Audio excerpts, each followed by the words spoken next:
नमस्कार, मैं जे.एस. शिवानंद आप सभी का मृत्युंजय केयर में स्वागत करता हूं और आप सभी को धन्यवाद देता हूं। आप सभी का बहुत प्यार मिल रहा है, लोगों के बहुत फ़ोन कॉल्स आते हैं, मैप को ग्रिडिंग भी कराते हैं ताकि उन्हें उसमें जीवन में लाइफ में थोड़ा लाभ मिले। और अधिकतर लोगों का ये प्रश्न रहा है कि जैसे ऑरा फोटोग्राफी हमारे पास वो भेजते हैं तो वो एवं ही मतलब कहीं भी कोई बैकग्राउंड कैसा भी हो या कहीं से भी लेकर के भेज दी, बोले भैया बताइए कि अब हमारे ऑरा में आपको क्या दिख रहा है।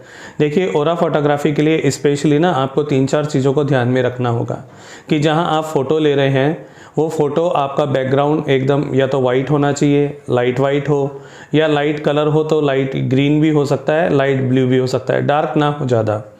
अच्छा होगा कि आप एक कोई चादर या कोई कवर, कोई कपड़ा लेकर के कुछ भी आप ले लीजिए जो बैकग्राउंड को पूरा आपके वाइट कर दे और आपके पीछे कुछ और दिखाई ना दे। और आप उस दीवार से जो वाइट है या उस पर्दे से जो आपने अपने पीछे लगाया है उससे 2 फीट की दूरी पे आप खड़े हो जाइए। और जो फ़ोटो आपकी लेनी है, जो भी कोई ले रहा है, वो आपसे 4 फीट की दूरी पर हो जाए। फिर वो व्यक्ति अपने कैमरे से आपका फ़ोटो ले, तो जब वो फ़ोटो लेगा तो वो पिन पॉइंट करेगा आपकी नोज़ को ताकि आपके ऑरा को वो कवर कर सके जितना ऑरा आएगा। फ़ोटो वो यहाँ तक का भी आ सकता है, फ़ोटो यहाँ तक का भी आ सकता है, फ़ोटो कहीं तक का भी हो। लेकिन फ़ोटो को लेने के लिए जैसे अगर कैमरा है, निकॉन का हो गया, कैनन का हो गया, या कोई भी जो कैमरा आपके पास है, जो डिजिटल कैमरे आते हैं जो 12 से लेकर 16 मेगापिक्सल का होता है, वो बेस्ट होता है। ये ऑरा फोटोग्राफी में काम आता है, तो आप वो यूज़ कर सकते हैं, वो ले सकते हैं। और उसके अंदर मेमोरी कार्ड, SD कार्ड ये लगता है, जब आप फ़ोटो लेते हैं वो उसमें आ जाता है। फिर आप उसे हमें मेल कर सकते हैं। मेल करने के लिए भी आप हमारी मृत्युंजय केयर की वेबसाइट पे जब आप जाएंगे, वहाँ पे अप्लाई नाउ का एक ऑप्शन है, वहाँ आप क्लिक करेंगे, पूरा आपका डिटेल आप उसमें फ़िलअप करेंगे। फ़िलअप करने के बाद वहाँ पे 3 ऑप्शंस दिए हुए हैं, जिसमें अगर किसी का वास्तु से रिलेटेड कोई प्रॉब्लम होता है तो वो अपना हाउस का मैप, फ्लैट का मैप वो उस पर अपलोड कर सकता है। सेकंड, यदि किसी का कॉमर्शियल फैक्ट्री और किसी चीज़ का है तो वहाँ कर सकता है। तो आप उन दोनों में किसी में चाहें तो जो आप अपनी लाइफ का प्रॉब्लम लिखें उसका फ़ोटो खींच के आप उसके अंदर अपलोड कर सकते हैं प्रॉब्लम को। सेकंड, जो आप फ़ोटो देंगे उसमें फ़ोटो के लिए एक अलग ऑप्शंस बनाया हुआ है, जब आप उस पर अपलोड के पे क्लिक करेंगे तो आप अपना फ़ोटो वहाँ पे अपलोड कर सकते हैं। तो जब आप ये कर लेंगे, आपका मेल ID, आपका नंबर वो हमारे पास पूरा अच्छे से आ जाएगा, तो हमारी टीम में से कोई भी आपसे संपर्क करके जूम ऐप के लिए और कंसल्टेशंस के लिए वो डेट फिक्स कर सकते हैं, टाइम फिक्स कर सकते हैं ताकि आपको कंसल्टेशन दी जा सके। तो पहली चीज़ तो ऑरा फोटोग्राफी के लिए आपके सबसे बढ़िया रही कि आपका जो पीछे का बैकग्राउंड हो वो वाइट हो, जिससे 2 फीट दूरी पर आप खड़े होंगे और जो आपकी फ़ोटो खींचेगा वो आपसे 4 फीट आगे खड़ा होगा। मतलब दीवार से उस भैया की जो दूरी होगी, जो भी खींच रहे होंगे उनकी 6 फीट की दूरी होगी। पिन पॉइंट नोज़ को करेंगे, वो आपका पिक लेंगे। इसमें और एक चीज़ है कि जो आप ड्रेस पहने वो केवल वाइट हो। जब अगर वो यहाँ तक का फ़ोटो आ रहा है तो आपका जो कॉलर बोन है अगर वो दिख रहा है तो कोई प्रॉब्लम नहीं है, और यदि फिर भी यहाँ तक आ गया तो वो वाइट होना चाहिए अगर यहाँ तक का अगर आ रहा है, क्योंकि ऑरा फोटोग्राफी में हम ये भी ले लेते हैं फेस प्लस गर्दन का, और यदि कॉलर बोन तक, कंधे तक अगर आता है तो वो पूरा उसमें आ जाता है अच्छे से। लेकिन कोशिश करें जो आपको पहला फ़ोटो देना है ना वो आप दें फेस का, तो फेस का आप यहाँ तक उसको कवर करें, पिन पॉइंट नोज़ को करें और देखें कि ये हो रहा है। फिर उसको आप अपने जूम को एडजस्ट करें उसके अंदर, फिर वो ऐसे यहाँ तक और यहाँ तक का जब आप पिक ले लेंगे, 3-4 पिक ले लीजिएगा, अपलोड कर दीजिएगा।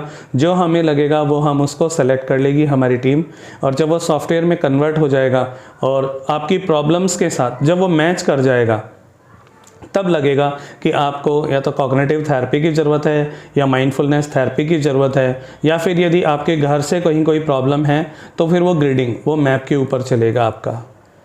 तो आपको पता कैसे लगेगा कि आपको कौन सी थेरेपी दी जाए या आपको कैसे बेनिफिट होगा? तो जब आप वो फ़ोटो हमें भेजेंगे उस फ़ोटो से, और आप जो प्रॉब्लम की एक लिस्ट बना के हमें देंगे, तो उसमें से हम मैच करेंगे कि क्या है और कैसे आपको क्या दिया जाए। फिर वही कंसल्टेशन के लिए आपको जूमिंग लिंक मिलेगा, जहां अपन बैठ के आपसे बात करेंगे, आपका जो प्रॉब्लम होगा उसको सुनेंगे और कोशिश करेंगे कि आपको उसका हल अच्छे से मिल सके। ये एक प्रयास होगा प्रार्थना के द्वारा, आपको एक अफर्मेशंस के द्वारा सॉल्यूशन देने का, क्योंकि करने वाली तो वही शक्ति है, परम शक्ति। हम केवल आपके लिए एक प्रयास कर सकते हैं जो मृत्युंजय केयर से किया जा रहा है। और ये सारी जितनी कृपा है, ये कृपा उन सभी गुरुओं की है, उस दिव्य ब्रह्मांड की है जो चाहता है कि आप लोगों का भी भला हो। सो आप सभी को बहुत बहुत धन्यवाद। मैं एक बार और दोहरा देता हूँ, दीवार का बैकग्राउंड लाइट होना चाहिए या वाइट होना चाहिए, नहीं है तो आप पर्दा लगा सकते हैं। जिस भैया की या जिस बहन की फ़ोटो खींची जानी है वो दीवार से पर्दे से 2 फीट दूर खड़े हों, जो उनकी फ़ोटो ले रहे हैं वो उनसे 4 फीट दूर खड़े हों। जब फ़ोटो लें तो उसका एंगल इतना और इतना लें, पिन पॉइंट नोज़ को करें, जब क्लिक करेंगे तो वो पूरा अच्छे से कैप्चर हो जाएगा। अंधेरे कमरे में यदि आप ले रहे हैं तो आपके मोबाइल से जैसे ही वो लाइट आप क्लिक करेंगे वो लाइट निकलती है और उस फ्लैश के साथ वो पूरा का पूरा आपका वो अच्छे से कैप्चर हो जाता है। यदि उसके अंदर लाइट आपका काम नहीं कर रहा फ्लैश का, तो आप उसमें एक काम करें कि थोड़ा सा जैसे सूरज छिपता है और संध्या का जो समय होता है या सूर्य का जब समय होता है उदय होने का, तो हल्की लाइट होती है। तो हल्की लाइट में आप एक अंधेरे कमरा, मतलब अंधेरा प्रॉपर ना हो उस समय ले सकते हैं। नहीं तो आप अंधेरा करके एक कमरे में हल्का सा 0 वाट का एक बल्ब जला करके, जिसमें हल्की रोशनी आ रही हो, बल्ब पूरा ऐसे सर पे ना हो, थोड़ा सा इधर या इधर हो सकता है जिसकी रोशनी आ रही हो, लेकिन थोड़ा अपर साइड हो। ऐसा ना हो कि आप फ़ोटो ले रहे हैं और बल्ब बिल्कुल यहाँ सर पर है, तो वो अच्छे से नहीं आता पिक। तो थोड़ा जब ऊपर होगा या सामने होगा, मतलब कहने का मतलब व्यक्ति सामने वाला हल्का दिख रहा हो रोशनी में, तो जब आप फ़ोटो लेंगे तो वो कलर उसके अंदर आ जाते हैं, अच्छे से डिफ़ाइन कर सकते हैं कि इस कलर का मतलब क्या है। और ज़्यादा चिंता की बात नहीं, यदि फ़ोटो सही नहीं आया तो हम आपको दोबारा मेल कर देंगे, हमारी टीम आपसे फिर कंसल्ट करेगी, आपको फिर समझाएगी कि आप इस फ़ोटो को इस तरह से लें ताकि जिस चीज़ का आप हल चाहते हैं वो आपको अच्छे से मिले। ठीक है, ड्रेस आपका वाइट ही होगा यदि नीचे तक आता है, नहीं तो चेहरे से लेकर यहाँ तक में इसमें ड्रेस का कोई ज़रूरत नहीं है, पूरा इजीली वैसे ही अच्छे से आ जाएगा। मोबाइल से ले सकते हैं तो 12 से लेकर 15, 16, 20 मेगापिक्सल का जो भी कैमरा है वो आप ले सकते हैं। दूरी वही होगी। मोबाइल की लाइट से लेते हैं अंधेरे कमरे में तो वो थोड़ा सा क्या होता है, मोबाइल की लाइट का वो थोड़ा तेज़ होता है, उस वजह से ओरा के अंदर हल्का हल्का कुछ, वैसे डिजिटल कैमरा होता है उसका बेस्ट आता है, लेकिन फिर भी जो लोग थोड़ा जानना चाहते हैं कि नहीं हम मोबाइल से भी कर लेंगे, ले लेंगे, कोई बात नहीं, तो आप मोबाइल से भी लेके भेज सकते हैं। जब हम उसे कन्वर्ट करेंगे तो हम उसमें देख सकते हैं, आपसे बात कर सकते हैं कि आपको फिर वो कैसे लेना है, तो उसमें आपको हल पूरा मिलेगा। आप सभी को धन्यवाद मृत्युंजय केयर में अपना प्यार देने के लिए। नमः शिवाय।